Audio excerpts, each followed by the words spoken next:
हजरात हजरात हजरात इतना बम मारेंगे कि धुआं धुआं हो जाएगा। भारतीय सेना ने करीब 250 पाकिस्तान टैंक को बर्बाद कर दिया। 6 से 20 सितंबर तक भारतीय सेना ने अब पाकिस्तान को यह बता दिया कि बेटा बाप बाप होता है और बेटा बेटा होता है। जय हिंद दोस्तों। आपने एक नारा, बहुत ही बेहतरीन नारा सुना होगा, जय जवान जय किसान जय हिंद। जय जवान जय किसान। जी हाँ, हम लोग आज बात करेंगे लाल बहादुर शास्त्री का। जनवरी का महीना है और उनकी मृत्यु जो होती है इसी जनवरी के महीने में हुई थी, तो क्यों ना इसके लिए एक वीडियो बनाया जाए। मैंने यही सोच करके लाल बहादुर शास्त्री से संबंधित वीडियो बनाने का कोशिश किया।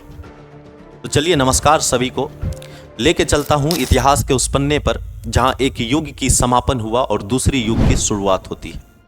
बात है 27 मई 1964 की। सुबह जवाहरलाल नेहरू की मृत्यु होती है 27 मई को। ऑल इंडिया रेडियो के 2 बजे के बुलेटिन से यह खबर आग की तरह भारत सहित पूरी दुनिया में फैल जाती है। महज इसके 2 घंटे के बाद उस समय के तत्कालीन गृह मंत्री गुलजारी लाल नंदा को कार्यवाहक प्रधानमंत्री घोषित किया गया तथा इसके साथ ही पंडित नेहरू के उत्तराधिकारी की खोज भी शुरू कर दी गई। नेहरू के उत्तराधिकारी के खोज में जो शख्स सबसे अहम रोल में था उसका नाम के कामराज, जो कि उस समय कांग्रेस पार्टी के अध्यक्ष भी थे। कहा जाता है कामराज की कांग्रेस पार्टी में छवि जो थी वो काफी मजबूत थी। 28 में से कामराज नेहरू के उत्तराधिकारी के मिशन में लग जाते हैं। उत्तराधिकारी के रेस में पहला नाम जो उभर कर आ रहा था वे थे मोरारजी देसाई। मोरारजी देसाई नेहरू के सरकार में वित्त मंत्री भी रह चुके थे और कांग्रेस पार्टी में उनका भी एक अच्छा खासा दबदबा था। और कहा तो यह भी जाता है कि मोरारजी देसाई ने प्रधानमंत्री पद के लिए अपनी उम्मीदवारी का खुलकर इजहार भी किया था, लेकिन कामराज को वे पसंद नहीं थे। मोरारजी देसाई के आक्रामक रूप से काम करने और मनमर्जी फैसला लेने की शैली को लेकर कामराज के साथ अन्य कांग्रेस पार्टी के नेता भी नहीं चाहता था कि मोरारजी देसाई प्रधानमंत्री बने। दूसरी तरफ रेस में जमीन से जुड़े नेता लाल बहादुर शास्त्री थे और शास्त्री जी को कांग्रेस के ज्यादातर सांसद भी पसंद करते थे, जिसमें कांग्रेस के अध्यक्ष कामराज का भी नाम था। वे भी चाहते थे कि लाल बहादुर शास्त्री अच्छा फेवरेट इंसान था कामराज का।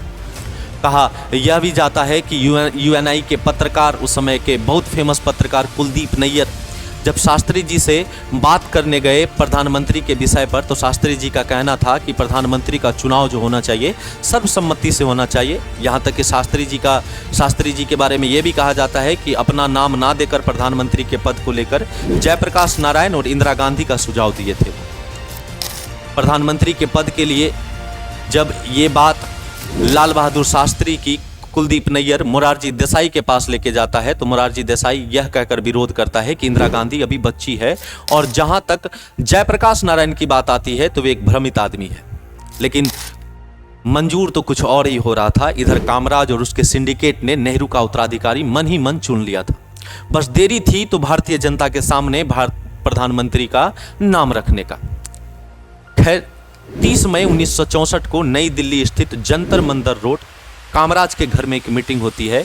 बस इंतजार था शास्त्री जी का नाम सभी के समक्ष रखने का, लेकिन इतना भी आसान नहीं था, क्योंकि कई ऐसे लोग थे जो मोरारजी देसाई के पक्ष में जा रहे थे, जैसे उस समय के पंजाब के मुख्यमंत्री प्रताप सिंह कैरो और अन्य नेता भी थे जो मोरारजी देसाई के पक्ष में थे।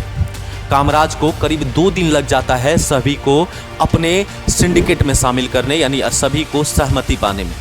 1 जून 1964 को कामराज रात के 10 बजे मोरारजी देसाई से मिलने उसके घर जाते हैं। दोनों में काफ़ी तीखी बहस होती है, लेकिन अंततः यही हुआ जो मंजूर कामराज को था और 2 जून 1964 को शास्त्री जी को कांग्रेस दल ने अपना नेता तथा देश के प्रधानमंत्री चुन लिया। 9 जून को भारत के दूसरे प्रधानमंत्री के रूप में शास्त्री जी ने शपथ ली।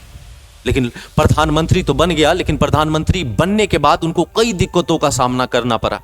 यदि मैं बात करूं दिक्कतों की, तो पहली दिक्कत ये थी कि उनके प्रधानमंत्री के पद को कम आंकना। कामराज भले शास्त्री जी को अपनी राजनीति से देश का भविष्य सौंप दिया, लेकिन कामराज ने कांग्रेस पार्टी को प्रधानमंत्री से ऊपर रखने की कोशिश की, जिसके फलस्वरूप ये हुआ कि शास्त्री जी कोई भी फैसला कांग्रेस पार्टी से बिना पूछे नहीं ले सकते थे। कहा तो यह भी जाता है कि मंत्रिमंडल के अन्य सदस्य भी जो थे वो शास्त्री जी को कम आंकते थे और कभी कभी तो उनको नीचा दिखाने तक का भी कोशिश किया जाता था। उसी में एक बहुत ही बेशुमार कहानी है। एक कहानी है तीन मूर्ति भवन की, जो कि प्रधानमंत्री का सरकारी निवास हुआ करता था। जवाहरलाल नेहरू का निधन उसी भवन में हुआ था और उनका निधन होते ही तीन मूर्ति भवन को नेहरू मेमोरियल में तब्दील करने की मांग उठने लगी। अब इसके पहले शास्त्री जी इस पर कोई फैसला करते, इंदिरा गांधी जी का एक पत्र आता है जिसमें लिखा था कि तीन मूर्ति को नेहरू स्मारक बनाया जाए।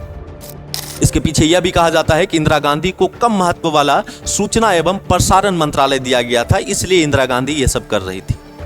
अभी ये सब चल ही रहा था, दूसरी तरफ भारत अनाज के संकट से भी गुजर रहा था। इन हालात में शास्त्री जी ने अपना अंदाज बदला और एक बड़ा नारा लोगों को दिया, हफ्ते में एक दिन उपवास का। कहा तो यह भी जाता है कि शास्त्री जी ने प्रधानमंत्री आवास लोन में ही अनाज उगाने के लिए बैल तक लेकर के उतर गए, ताकि पूरे भारतवासियों को यह दिखा सके कि आत्मनिर्भर कैसा बना जाए। खैर, भारत अनाज के संकट से गुजर रहा था, लेकिन एक दुख और दस्तक दे रही थी भारत के दरवाजे पे, वो थी 1965 का युद्ध। 1962 के युद्ध की हार से अभी भारतीय सेना उभरा भी नहीं था, उभर ही रहा था। 1965 के अप्रैल मई महीने में पाकिस्तान ने गुजरात के कच्छ के रन पर हमला किया। इतना ही नहीं, पाकिस्तान ने इस हमले में भारत के कंजर कोट को हथिया लिया। दोनों तरफ से गोलीबारी होने लगी, लेकिन जून महीने में अंतर्राष्ट्रीय दबाव, खास करके इंग्लैंड के हस्तक्षेप से दोनों तरफ से गोलीबारी बंद करने पर सहमति बनी। इस सहमति होने के बाद पाकिस्तान भारत को कमजोर समझने लगा था। वैसे युद्ध होने से पहले ही पाकिस्तान भारत को कमजोर समझने लगा था। ऐसा मैं इसलिए कह रहा हूं क्योंकि जून 1964 की गुटनिरपेक्ष शिखर सम्मेलन मिस्र के काहिरा में आयोजित किया गया था। सम्मेलन से लौटते समय शास्त्री जी कराची में पाकिस्तान के तत्कालीन राष्ट्रपति उस समय के अयूब खान से मिले थे, जिसमें अयूब खान ने शास्त्री जी को बड़ी कम में आंका था। खैर, आते हैं युद्ध पर। शास्त्री जी को लगने लगा था कि पाकिस्तान भारत को कमजोर समझ रहा है और वो लड़ाई लड़ेगा। 5 अगस्त 1965 को शास्त्री जी की पत्नी, जिनका नाम ललिता शास्त्री, अपने घर पे एक पूजा रखती है और कहा जाता है कि उस दिन शास्त्री जी ने पूजा में आए प्रधानमंत्री कार्यालय के अधिकारी से यह तक कह दिया था कि पाकिस्तान को अब सबक सिखाना पड़ेगा। इधर पाकिस्तान के राष्ट्रपति अयूब खान और विदेश मंत्री जुल्फिकार अली भुट्टो की मंशा जो थी वो जम्मू कश्मीर को पाकिस्तान में मिलाने का था। पाकिस्तान के दोनों नेता यह सोच रहे थे कि भारत चीन से युद्ध हारने के बाद अभी तक उभरा नहीं है और यह एक अच्छा मौका है कश्मीर को लेने का। साथ ही यह भी पाकिस्तान को लग रहा था, यानी जुल्फिकार अली भुट्टो और अयूब खान को लग रहा था कि भारत के प्रधानमंत्री यानी शास्त्री जी बहुत ही कमजोर है, उनको कोई वैल्यू नहीं मिलता है, ना ही वहां के लोगों के द्वारा, ना ही अंतर्राष्ट्रीय लेवल पर। 1 सितंबर 1965 के दिन ऑपरेशन ग्लैंड स्लैम के तहत पाकिस्तानी आर्मी सुबह सुबह जम्मू कश्मीर के छाम पर हमला बोलता है, वो भी अमेरिकी टैंकों के साथ। पाकिस्तानी हमला बड़ी तेज था, अगले 24 घंटे में लगभग 30 वर्ग मील जमीन पर कब्जा कर लिया था। अब घड़ी आ चुकी थी भारत के लिए बड़े फैसले लेने का। तत्कालीन रक्षा मंत्री YB चौहान, थल सेना अध्यक्ष जनरल JN चौधरी और वायुसेना प्रमुख एयर मार्शल अर्जन सिंह की एक मीटिंग होती है और भारतीय वायुसेना को यह कार्य दिया गया पाकिस्तान को रोकने का। भारतीय वायुसेना ने वेम्पायर युद्धक विमानों से पाकिस्तानियों पर आग बरसाना शुरू किया, लेकिन पाकिस्तान अपना पकड़ धीरे धीरे भारत में बनाए जा रहा था। बात अब हद से आगे गुजर रही थी। 5 सितंबर आधी रात को आर्मी चीफ चौधरी और शास्त्री जी का एक मीटिंग होता है। इस मीटिंग में यह फैसला लिया गया कि भारतीय सेना पाकिस्तान में घुसेगा पंजाब के तरफ से और घुसकर हमला करेगा। वहीं पे जब यह बात हो रही थी शास्त्री जी और चौधरी साहब का, तो चौधरी साहब का कहना था कि अंतर्राष्ट्रीय सीमा को कैसे पार करें। बदले में शास्त्री जी कहते हैं कि पाकिस्तान भी तो अंतर्राष्ट्रीय सीमा पार करके भारत में घुसा है। मेरे अनुसार तो बात तो यह हो गई कि वो करे तो रासलीला, हम करे तो कैरेक्टर ढीला, मारो पकड़ के मारो। 6 सितंबर की सुबह भारतीय सेना टैंक लिए हुए जोश के साथ पंजाब की तरफ से अब पाकिस्तान सीमा में घुस गए और तबाही मचाते हुए लाहौर की ओर बढ़ने लगे। अयूब खान की हालत खराब। अयूब खान ये सोच रहा होगा कि शास्त्री जी को हल्के में लेना कितना भारी मिस्टेक था। भारतीय सेना ने करीब 250 पाकिस्तान टैंक को बर्बाद कर दिया। 6 से 20 सितंबर तक भारतीय सेना ने पाकिस्तान को यह बता दिया कि बेटा बाप बाप होता है और बेटा बेटा होता है। पाकिस्तानी सेना जो उस समय एक गीत गा रही थी कि हंस के लिए है पाकिस्तान, लड़ कर लेंगे हिंदुस्तान, भारतीय सिपाहियों ने जोश के साथ कहा, हजरात हजरात हजरात, इतना बम मारेंगे कि धुआं धुआं हो जाएगा। और भाई साहब यही किया कि इतना बम मारा कि बम की धुएं से यह गाना जो हंस के लिए है पाकिस्तान, लड़ कर लेंगे हिंदुस्तान, ये हवा में गायब हो गया। आखिरकार यूनाइटेड नेशन के दखल के बाद 20 सितंबर को संयुक्त राष्ट्र के सुरक्षा परिषद में युद्ध विराम पर प्रस्ताव पारित होता है। 22 सितंबर को अयूब खान के द्वारा पाकिस्तान रेडियो पर सीज फायर का आदेश दिया जाता है। मैंने पाकिस्तान की अफवाज के नाम ये हुक्म जारी किया है कि वो 23 सितंबर को सुबह के 3 बजे से फायरिंग बंद कर दें। युद्ध खत्म होने के ऐलान शास्त्री जी ने भी कर दिया, लेकिन शास्त्री जी ने उन तमाम नेताओं का मुंह बंद कर दिया जो उन्हें कम आंकते थे। और सबसे बड़ी बात अयूब खान को उसका औकात बताना।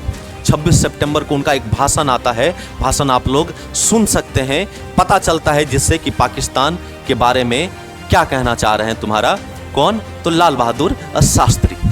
अयूब साहब कहते रहे कि हमें क्या, हम तो अपने टैंकों को लेकर आगे बढ़ेंगे, सैकड़ों टैंकों के साथ, और टहलते हुए दिल्ली पहुंच जाएंगे। तो इस तरह से टहलते हुए घूमते हुए दिल्ली में आने का उनका इरादा था। और जब ये इरादा हो तो कुछ अगर हम भी थोड़ी तरफ लाहौर की तरफ टहल कर चले गए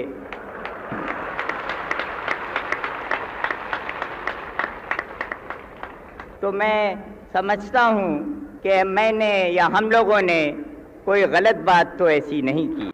कहा यह भी जाता है कि जय जवान जय किसान का नारा देने वाले शास्त्री जी ने भारत के अन्य नेताओं को भी यह बता दिया कि मैं कौन हूं। खैर आज के लिए यहीं तक, कहानी अभी बाकी है मेरे दोस्त, जल्द मिलेंगे। जय हिंद, जय भारत, धन्यवाद सभी को।